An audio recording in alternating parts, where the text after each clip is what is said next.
of Rocky Robinson, who some of you may have known from his work at Peninsula Television, where he had been a long time and dedicated employee.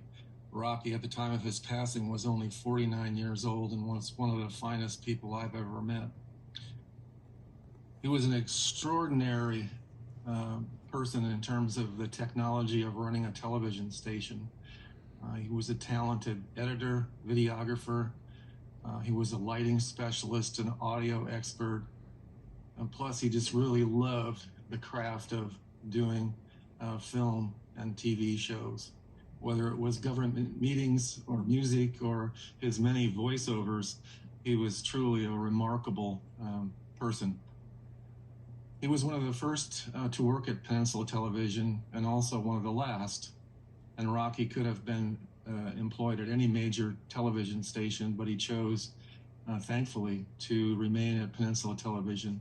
And he was the heart and soul of that organization. Rocky loved that his technical work was in service to our community. He grew up in San Leandro and was kind, gentle, tech-savvy, and above all, he was really a patient man. All you needed to do was understand his kindness to see the way that he took care of his elderly parents. And aside from editing, Rocky had at least one unusual hobby. He loved demolition derbies and participated in many of those with his family. And I really enjoyed our conversations about what demolition derbies were and why he was passionate about them. He also loved riding his bike along the shoreline on the bay, and Rocky was a techie and a Trekkie. He loved the spirit and values of Star Trek and even hosted a weekly podcast with friends called Starfleet Underground. I had the pleasure of working directly with Rocky, when I was on the board of directors of Peninsula TV and later as the CEO of that organization.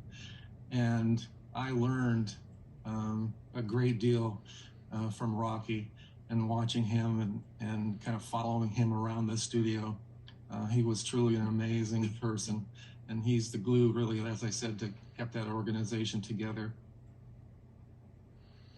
So I'd like to thank many of Rocky's colleagues for helping put these remarks together, including Roseanne Faust, who on the board of directors of Penn TV, Mark Simon, board member, Marshall Wilson, board member, Bridget Michelson, and some of you may remember even Bob Marks going way back. And I'd like to let his family know, who may be listening this morning, how sorry we are to lose Rocky far too young. Thank you, Mr. President. Thank you, Supervisor Slocum.